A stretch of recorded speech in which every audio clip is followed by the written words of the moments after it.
Hello Israel, it's me, Red Planet, coming to you once again with another video. No rights to the video or music, strictly for educational purposes only. Let's listen to Enoch, to Woodward TV speak about Enoch. Let's get into it, Israel.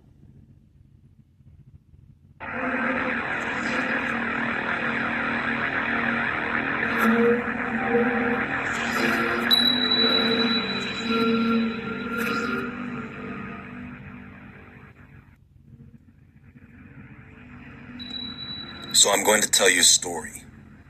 Some of you will believe this to be history, and some will believe this to be a fairy tale. How many of you would agree that we currently live in a world filled with immorality? I mean, just overflowing with it. Look at our sexuality, the porn industry, entertainment, the drug industry, the food industry, the technology, the weapons. There are many reasons why some people don't believe in a God. But you see, the main reason is they think they don't need to. Did you know that before man could predict the weather, he prayed for it? He didn't know how it worked. He just knew, for example, that if it rained when he needed it to, it was a blessing. But now that man has the knowledge, now that man has a better understanding of how the weather works, he doesn't need God, right? It's all natural. Is it? Is it really? Now, there are many ancient writings and artifacts that have made it into our library of knowledge about the world we live in, and the Bible is one of them. Whether you believe it to be true or not, it is part of our world history, and it is very significant. And along with that, there is a book that may help to fill in the blanks about who we once were and who we are today, if you bother to look. And that, my friends, is, in the words of Rod Serling, submitted for your perusal, the Book of Enoch.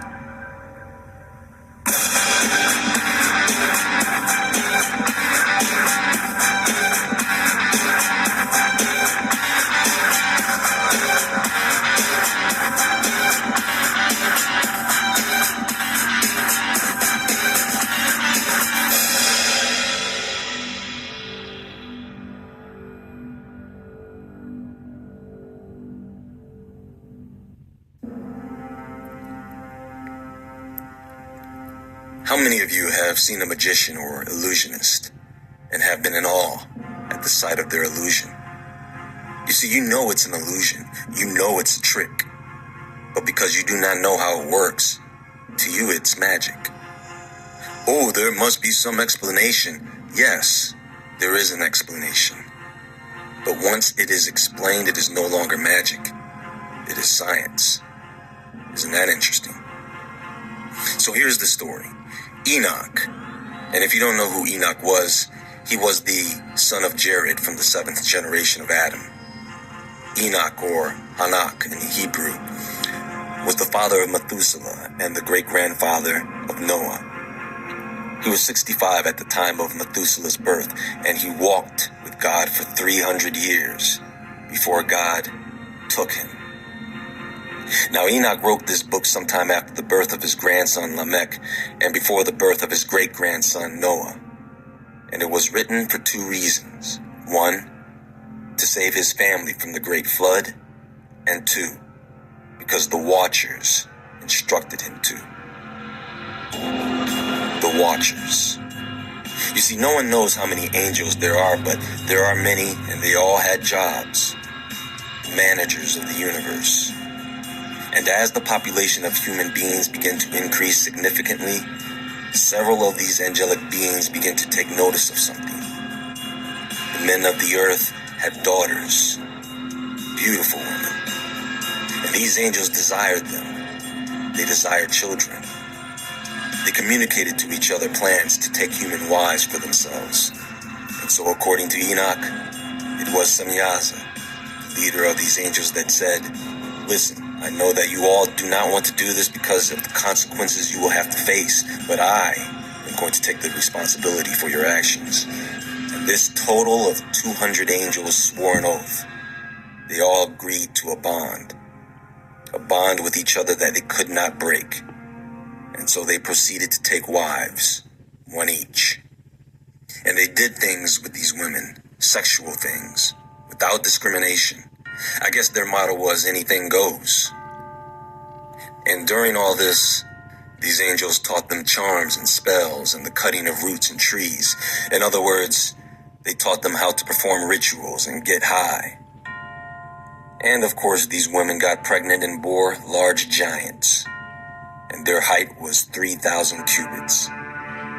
Now, 1 cubit is typically the length of the forearm from the tip of the middle finger to the bottom of the elbow, which is around 1.5 feet. You can do the math. That is taller than the tallest building in Dubai. See, these angels that descended to earth wanted to control man. They wanted their own kingdoms, which they had and still have today. They wanted to have their own lineage. Understand that their sons, the Nephilim, these things have to eat. And man and all his hard work and efforts could not sustain them. So the giants turned on man in order to devour them. They turned on the animals and did only God knows what to them. They eventually turned against each other. They cannibalized each other. Also during this time, one of the angels that descended, Azazel, began to teach man how to kill. He taught them metalworking, how to make weapons such as swords and daggers. He taught them how to make shields and protective armor. He then taught man how to make jewelry and other ornaments. Folks, do you know what certain metals do to the human body when you wear them? Such as copper and gold? Why, it increases the electrical conductivity of the body, making you...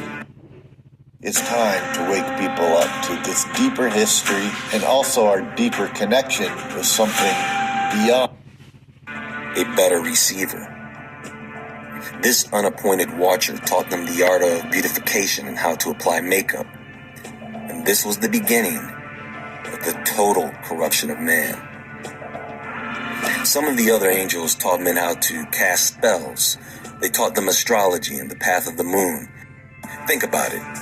Who do you think taught men how to communicate with spirits using rituals? You think men just came up with these rituals on their own, expecting them to work? So at this point, we have a world that is filled with corruption and bloodshed. So much so that some of the angels that remained in heaven knew that God was aware of this, and so they asked him what they should do about it. So God sent an angel to save the son of Lamech and to reveal to Noah the coming of the end.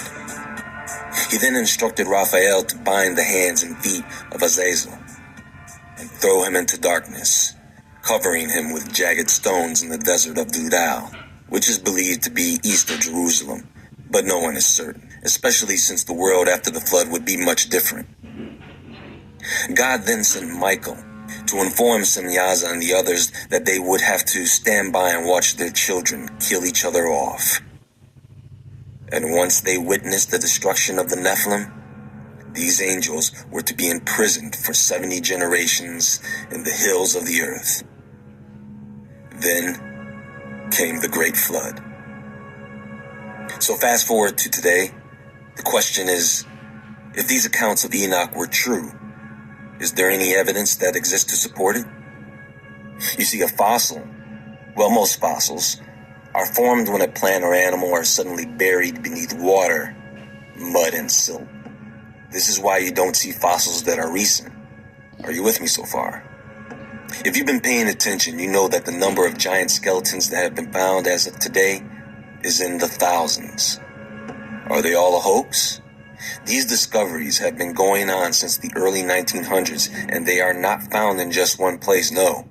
They are everywhere. First off, folks, let me tell you something. When I say something is millions of years old, I am only reporting data from the scientists who determine these dates.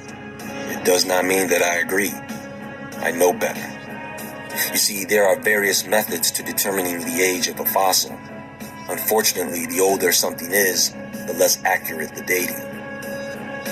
And these dating methods are based on assumption.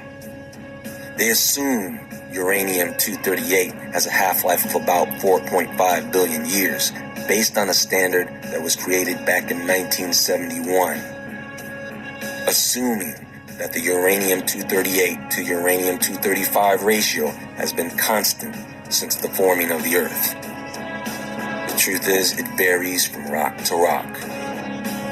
How about explaining to me why they find carbon-14 in coal, diamond, and dinosaur bones, when carbon-14 has a half-life of 5,730 years? By the way, they don't just find giant skeletons. They find giant weapons, spearheads, axes, swords, footwear, giant steps. Look at all the megalithic structures around the world, folks. No one knows that to be true, Israel. One can only speculate, but we really don't know. Someone had to lift these things. Look at the giant stone balls they found in Costa Rica, Bosnia, New Zealand, North Dakota. I am inclined to believe that these were actually used as weapons, hurled through the air by giants using a very large catapult, or even a handheld slingshot or handheld catapult like the ones you see in this art piece. Some geologists actually want you to believe that some of these spheres are concretions formed naturally over millions of years. Come on, man. You know, I try to give geologists and other scientists a chance, but they always come up with this garbage. Now, if the Nephilim died off in the flood, it does not mean that their spirits, which were half angel, just vanished. What if the spirits of the Nephilim were released into the world to become what we know as evil spirits or demons? We see the rise of giants after the flood. What lineage were they from? Of what lineage were the six-fingered, six-toed, red-haired giants of North America, the Kandahar giant of Afghanistan? Of what lineage are all the polydactyl celebrities and athletes? And I'm talking about people who are quite famous today. The Book of Enoch tells us that the fallen angels were imprisoned in the hills of the earth. Could it be that these imprisoned watchers have something to do with the increase of earthquakes, volcanism, and the sinkholes around the world? Only time will reveal the truth, and I believe that time is upon us. And even if you don't believe in the Bible or Book of Enoch, in this day and age of corruption, it may be a good idea to read through some of these texts, just for the sake of morality. Much love, Israel.